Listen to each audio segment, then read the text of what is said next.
Praise the lord అండి. దేవుని నామానికి స్తోత్రములు. రెడీమాస్ రివైవల్ అనే ఈ కార్యక్రమాన్ని వీక్షిస్తున్న మీ అందరికీ కూడా నిండు హృదయపూర్వకమైనటువంటి వందనాలండి.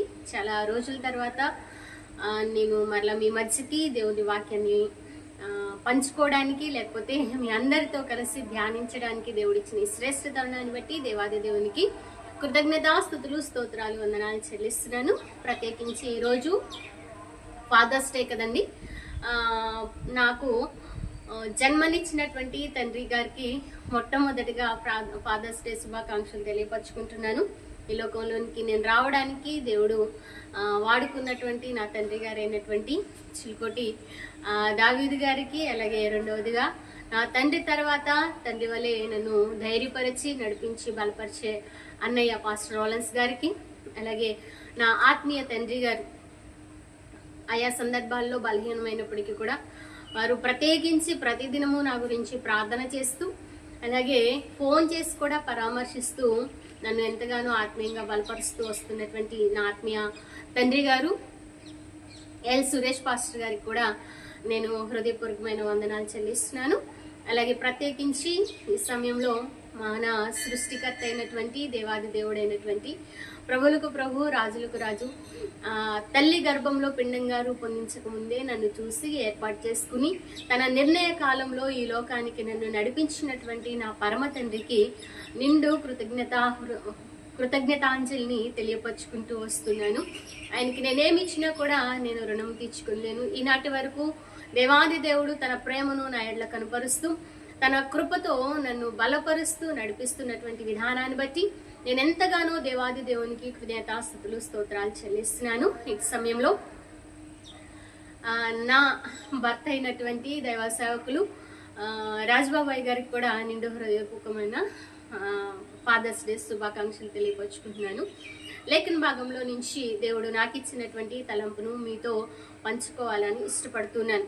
ఈ లోకంలో జన్మనిచ్చిన తల్లిదండ్రులు, అలాగే ఆత్మీయ జీవితంలో ఆత్మీయ తండ్రి, అలాగే మన యొక్క జీవితాల్లో గైడెన్స్ చేసేటటువంటి వారు కొంతమంది తండ్రి లేకపోయినప్పటికీ తండ్రి స్థానాన్ని తీసుకుని నడిపించేటటువంటి వాళ్ళు ఉండవచ్చు. అయితే వీరందరికన్నా కూడా వారు ఏయో సమయాలలో ఒక్కొక్కవేళ ఇబ్బంది కలిగినప్పుడు వారు ఒకవేళ చేయి విడిచేటటువంటి వారిగా ఉంటారేమో, కానీ నా పరమ తండ్రి తను ఎప్పుడు కూడా నన్ను చేయి విడువక నడిపించినటువంటి వాడిగా, అంత మాత్రమే కాదు కానీ సర్వమానవాళికి కూడా ఆది మానవుడైనటువంటి ఆదాము భక్తుని దగ్గర నుంచి ఈనాటి వరకు ప్రతి ఒక్క మనిషికి కూడా దేవుడు ఒక గొప్ప వాగ్దానాన్ని ఇస్తూ ఆయన పరమ తండ్రిగా మనల్ని బలపరుస్తూ బైబిల్ గ్రంథంలోని మొట్టమొదటి వాగ్దానాన్ని దేవుడు మనకు అనుగ్రహిస్తూ వస్తున్నాడు. ఆ మాటను చదువుకుందాం చూడండి. లేఖన భాగంలో ఆదికాండ గ్రంథము 1వ అధ్యాయము 27, 28 మనం చూసినప్పుడు, దేవుడు తన స్వరూపమందు నరుని సృజించెను, దేవుని స్వరూపమందు వారిని సృజించెను, స్త్రీని గాను పురుషుని గాను వారిని సృజించెను. దేవుడు వారిని ఆశీర్వదించెను. ఎట్లనగా, మీరు ఫలించి అభివృద్ధి పొంది విస్తరించి భూమిని నిండించి దానిని లోపరుచుకునుడి. ఆ తర్వాత కొంత వాక్యం చదివిన తర్వాత ఏలుడని దేవుడు వారితో చెప్పాను అన్న మాటను కూడా మనము చూస్తూ వస్తుంటాం. భూజంతువులను సమస్తాన్ని కూడా నేను మీ చేతుల్లో పెట్టాను, వాటిని ఏలండి అనేటటువంటి మాటను మనం చూస్తూ వస్తున్నాం. అక్కడ ప్రత్యేకమైనటువంటి విషయం ఏంటంటే, దేవుడు తన స్వరూపమందు చేసుకున్నాడు. ఆయన పరమ తండ్రిగా మనకు ఉంటూ ఉన్నాడు. రెండో విషయాన్ని మనం ఆలోచన చేసినట్లయితే, ఆయన స్త్రీని గాను పురుషుని గాను చేసినటువంటి విధానము లేఖనములో మనకు కనబడుతుంది. దేవుని నమ్మినటువంటి మన జీవితాల్లో స్త్రీ కావచ్చు, పురుషుడు కావచ్చు, ప్రతి ఒక్క వ్యక్తికి కూడా ఆయన పరమ తండ్రిగా ఉండటాన్ని మనము చూడగలుగుతున్నాం. అందుకనే ప్రతి ఒక్కరికి దేవుడిస్తున్నటువంటి వాగ్దానం ఏంటంటే, మనకు ముందు ఆదాము భక్తు నుంచి మనకు పుట్టినటువంటి, మన ముందు పుట్టినటువంటి వారితో, మనతో మన తర్వాత తరాల్లో పుట్టబోయేటటువంటి వారితో, అంటే దేవుని రాకడ పర్యంతరము కూడా ప్రతి ఒక్కరితో చేయించినటువంటి గొప్ప వాగ్దానం ఏంటంటే, మీరు ఏం చేయాలని చెప్తున్నారు? మీరు ఫలించి అభివృద్ధి పొంది విస్తరించి భూమిని నిండించి దాన్ని ఏలుడు అని వాగ్దానం చేస్తూ వస్తున్నారు. దీంట్లో ఉన్నటువంటి ఒక చిన్న తలంపును నేను మీ ముందు ఉంచి లేఖనాన్ని ముగించడానికి ఇష్టపడుతున్నాను. నేను విస్తరించి మాట్లాడలేదు, కానీ లేఖనాన్ని లేకపోతే వచనాన్ని మీ ముందు ఉంచుతాను. అభివృద్ధి పొందుట అనేటటువంటి మాటను, లేకపోతే ఫలించుట అనే మాట, విస్తరించుట అనే మాటను మనం లేఖనంలో నుంచి ఒకసారి పరిశీలన చేద్దాం. మొట్టమొదటి మనం చూసినట్లయితే ఫలించుట. గలతీ పత్రిక 5వ అధ్యాయము 22వ వాక్యంలో మనం చూస్తే ఆత్మ ఫలమేమనగా అన్న మాటని ఇక్కడ చూస్తూ వస్తున్నాం. ప్రేమ, సంతోషము, సమాధానము, దీర్ఘశాంతము, దయాళత్వము, మంచితనము, విశ్వాసము, సాత్వికము, ఆశానిగ్రహము. మొట్టమొదటిగా మనం ఫలించవలసినటువంటి విషయం ఏంటంటే ఆత్మలో మనం ఫలించాలి అని చెప్పి దేవాది దేవుడు మనల్ని పురికొల్పుచున్నటువంటి వాడిగా, అంత మాత్రమే కాదు మన గురించి ఆయన ఆశపడుచున్నటువంటి వాడిగా, తన స్వరూపమందు చేయబడినటువంటి మనము ఆయన వలె మనం ఫలించాలి అని చెప్పి కోరుకుంటున్నటువంటి వాడిగా, ఈ లోకంలో ఆయన శరీరధారిగా వచ్చినప్పుడు పరమ తండ్రి యొక్క మాటను ఏ విధంగా తాను నెరవేర్చి ఆయన ఏ విధంగా విధేయత చూపి ఫలిస్తూ అనేకులకు ఆశీర్వాదకరంగా ఉన్నారో మనము కూడా అట్టి విధంగా ఉండాలి అని చెప్పి ఆయన జీవితంలో ఆత్మ ఫలాలను ఏ విధంగా ఫలించి మనకు మాదిరి చూపించారు. తన ప్రేమ విషయంలో కావచ్చు, సంతోషము, సమాధానము, ఇవన్నీ మనం ఆలోచించేస్తే దీర్ఘశాంతంలో, దయాళత్వంలో, మంచితనంలో, విశ్వాసంలో, సాత్వికము చూపటంలో, ఆశానిగ్రహం కలిగి ఇవన్నీ కూడా యేసుక్రీస్తు ప్రభువారు తాను ఈ లోకంలో శరీరధారిగా ఉండి మనకు నేర్పించి మనల్ని కూడా ఆ విధంగా ఫలించాలి అని చెప్పి కోరుకుంటున్నటువంటి వారిగా ఉంటున్నారు. రెండో మాటను మనము చూస్తున్నట్లయితే అభివృద్ధి చెంది. 2వ కొరింథీ పత్రిక 8వ అధ్యాయము 7వ వాక్యంలో మనం చూస్తే మీరు ప్రతి విషయంలో అనగా విశ్వాసమందును, ఉపదేశమందును, జ్ఞానమందును, సమస్త జాగ్రత్త యందును, మీకు మాయడల ప్రేమ యందును ఎలాగూ అభివృద్ధి చెందుచున్నారో అలాగే మీరు ఈ కృప యందు కూడా అభివృద్ధి పొందినట్లు చూచుకొనుడి అని చెప్పి లేఖనం ద్వారా మనం చూడగలుగుతూ వస్తున్నాం. కాబట్టి ఒక సమయంలో మనం ఆలోచన చేస్తున్నట్లయితే దేవాది దేవుడు ఏ విషయంలో అభివృద్ధి పొందుకోవాలి అని ఆశపడుతున్నారంటే ప్రతి విషయంలో. ఏంటి ప్రతి విషయము? విశ్వాసంలో ఉండాలంటండి, ఉపదేశంలో, దేవుని వాక్యము వినుట, అది నేర్చుకుంటా, దాన్ని ధ్యానించుట, దాన్ని అనుసరించుట అనేటటువంటి విషయము, జ్ఞానమందు సమస్త విషయాలు జాగ్రత్త కలిగి ఉండేటటువంటి విధంగా, అంటే దేవుని సహవాసానికి, దేవుని సన్నిధికి, దేవుని ప్రార్థనలో, దేవుని నడుచుటలో ఏ విషయంలోనైనా తప్పిపోతామేమో అనేటటువంటి విషయంలో మనము జాగ్రత్త కలిగినటువంటి వారిగా మనం ఉండాలి అని చెప్పి మనకు అర్థమవుతుంది. అంత మాత్రమే కాదు, ఇక్కడ దైవ సేవకుడైనటువంటి అపోస్తలుడైన పౌలు భక్తుడు సెలవిస్తున్నాడు, మా ఎడల ప్రేమ ఎందును ఎలాగో అభివృద్ధి పొందారో. అంటే దైవ సేవకులు ప్రేమించుటలో మనకు పైవారిగా ఉన్నటువంటి వారిని గౌరవించుటలో, దైవ సేవకులు కావచ్చు, తల్లిదండ్రులు కావచ్చు, మన ఆలనాపాలన చూసుకునేటటువంటి వారు కావచ్చు, మనం చూస్తున్నట్లయితే వారి యందు ప్రత్యేకించి ఇక్కడ దైవ సేవకుల గురించి మా యందు మీరు ప్రేమ ఎట్లా చూపుచున్నారు, ఆ ప్రేమలో ఎలా అభివృద్ధి చెందుచున్నారు, వీటన్నిటితో పాటు ప్రత్యేకించి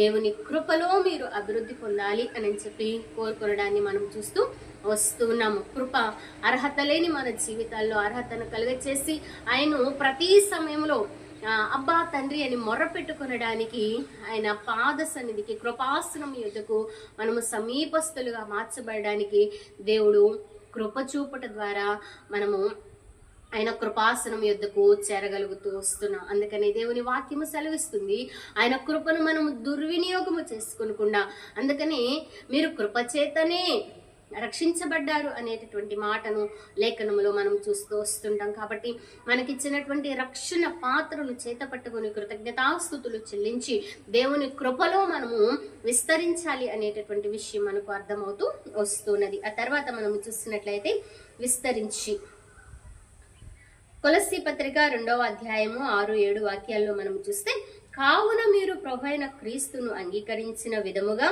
ఆయన యందు వేరుపారిన వారే ఇంటి వలె కట్టబడుచు మీరు నేర్చుకున్న ప్రకారము విశ్వాసమందు స్థిరపరచబడుచు కృతజ్ఞతాస్తుతులు చెల్లించుట యందు విస్తరించుడి. తర్వాత మాట దేంట్లో విస్తరించాలంటండి?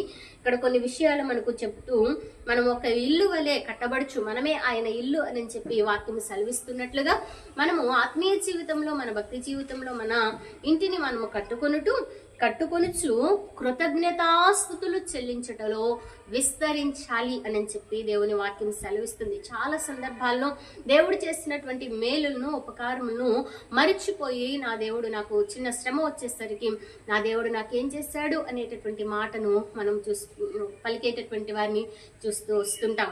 కానీ దావీదు మహారాజు సెలవిస్తున్నటువంటి మాట ఏంటంటే, ఆయన చేసిన ఉపకారముల్లో దేనిని మరొకము, నా ప్రాణమా యెహోవాను సన్నుతించుము, ఆయన చేసిన ఉపకారముల్లో దేనిని మరొకము అని చెప్పి తన ప్రాణానికి తాను చెప్పుకుంటున్నటువంటి విషయాన్ని మనం గమనించగలుగుతాం. అలాగే మనము కూడా దేవుడు చేసినటువంటి ఉపకారాల్ని మనం జ్ఞాపకము చేసుకుని కృతజ్ఞత కలిగినటువంటి వారంగా ఈరోజు చెల్లిస్తున్నామంటే, మన నోట నుంచి మాట వస్తుందంటే, 4 వేళ్ళు లోపలికి వెళ్తున్నాయంటే, కేవలం ఆరోగ్యముతో ఉన్నామంటే కేవలం దేవుని యొక్క కృపే. అందును బట్టి ప్రతి నిత్యము, ప్రతి క్షణము, ప్రతి గడియ కూడా మనము కృతజ్ఞతాస్తుతులు చెల్లించబద్దులంగా ఉంటున్నాము అని చెప్పి లేఖనం ద్వారా మనకు అర్థమవుతూ వస్తున్నది. తర్వాత మాటను మనం చూసినట్లయితే భూమిని నిండించి అన్న మాటను మనం చూస్తున్నాం. ఆదికాండ గ్రంథము 9వ అధ్యాయము 7వ వాక్యంలో, మీరు ఫలించే అభివృద్ధి నుండి మీరు భూమి మీద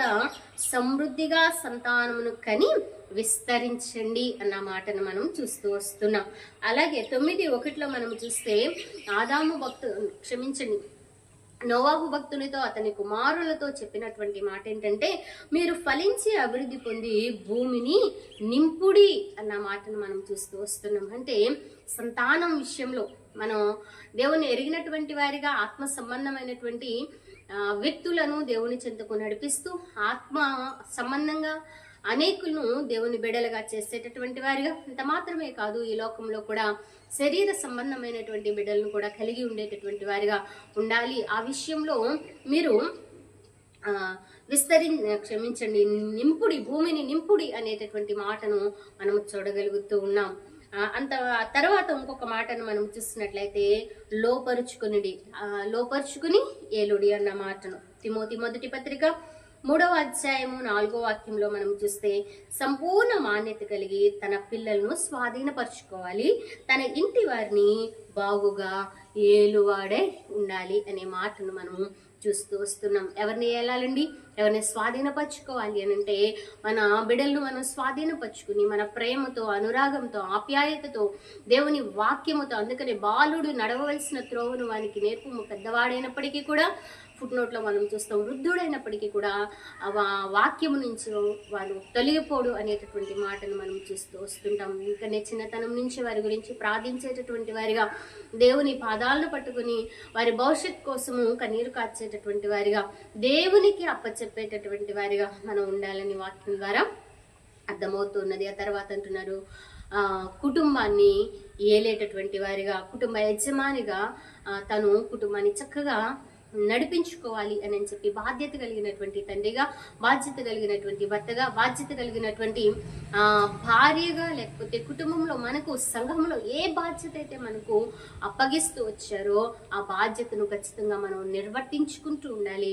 ప్రత్యేకించి దేవుని సన్నిధిలో ఉంటున్న మనము, దేవుని బిడ్డలుగా ఉంటున్నటువంటి మనము చేయవలసిన ప్రత్యేకమైన విషయం ఏంటంటే, కుటుంబాన్ని మంచిగా నడిపించుకునేటటువంటి వారిగా ఉంటూ ఉండాలి. అందుకనే మొట్టమొదటి వాగ్దానము, అలాగే పరమ తండ్రిగా మనందరికీ ఇస్తున్నటువంటి వాగ్దానం ఏంటంటే, దేవుడు వారిని ఆశీర్వదించినట్లనగా మీరు ఫలించండి, అభివృద్ధి పొందండి, విస్తరించండి, భూమిని నిండించండి, దాన్ని లోపరుచుకొనండి అని చెప్తున్నారు. మనము ఆత్మలో ఫలించేటటువంటి వారిగా, దేవుని కృపలో అభివృద్ధి పొందేటటువంటి వారిగా, కృతజ్ఞతాస్తుతులు చెల్లించుటలో, అలాగే సంతానం విషయంలో విస్తరిస్తూ కుటుంబాన్ని మనం ఏలుబడి చేస్తూ దేవుడు మనకిచ్చినటువంటి ఆధిక్యతను మనము సద్వినియోగం చేసుకుంటూ దేవుని కృపలో అనేకులకు ఆశీర్వాదకరమైనటువంటి దేవుని బిడలముగా మనము, మన కుటుంబాలు, మన పిల్ల తరాలు ఉందుముగాక. ఆమేన్. అట్టి కృప దేవాది దేవుడు ఈ మాటలు వీక్షిస్తున్న ప్రతి ఒక్కరికి కూడా అనుగ్రహించునుగాక. ఆమేన్.